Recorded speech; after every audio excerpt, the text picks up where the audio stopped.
store clean water. 7:36 right now. The Honolulu Rail Authority is sharing their work milestones and what the future looks like. Dallas Ontiveros joins us from outside the Aloha Stadium station with all the details. Dallas, good morning.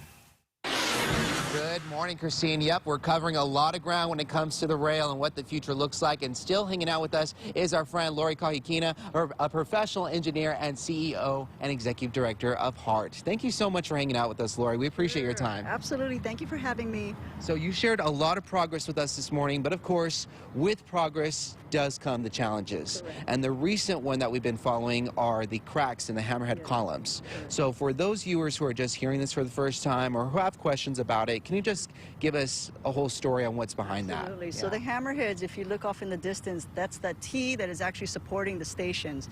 And right where it steps down, there are some cracks over there. And there were some concerns brought up by our DTS counterparts. They hired a bridge inspector as we're ready to hand it over to them, that these cracks have grown a little bit in length and width since 2018. So we brought our engineer of record, HNTB, to take a look at it. We hired a third-party structural engineer, Wish Janey, and HART structural engineers, and also the structural engineers that DTS hired to take a look at it. And we were hoping to have the final report done by the structural engineers by the end of September, but they haven't finished it yet. They're still looking and doing some preliminary analysis, and they should be giving us the final reports within the next couple of weeks. But when they're speaking to us verbally, we're optimistic that the fixes, if anything, will be minor.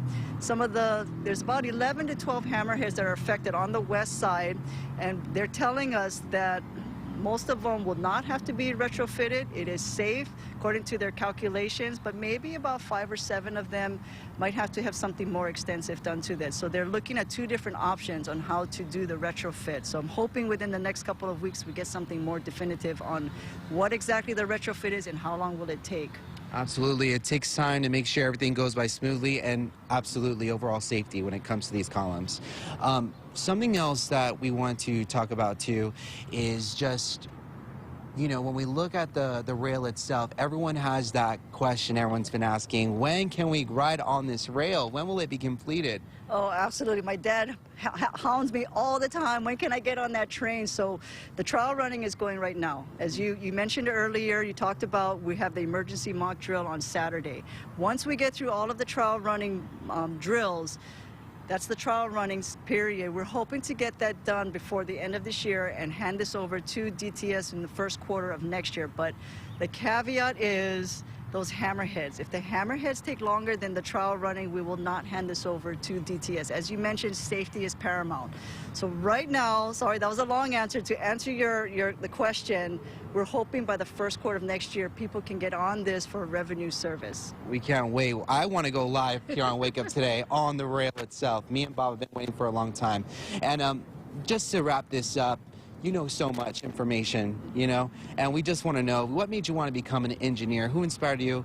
Who inspired you in your life that made you want to do what you're doing now? Actually, it was my dad. He worked for a research lab at Kaneohe Marine Corps Base working with the marine mammals, and that was why I wanted to be an engineer, to work with them.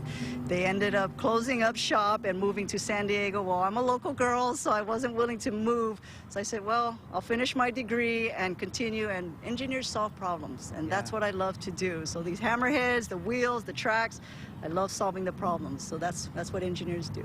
And we need more women in STEM: science, technology, engineering, mathematics, and in leadership too. So thank you so much, Lori, for joining us. We appreciate your time. Thank you. Thank you for having me. And if you want some more details or rewatch these interviews on everything that we covered so far, you can visit our website today at KHON2.com. Reporting over here at the Aloha Stadium station, Dallas Ontiveros, KHON2 News, working for Hawaii.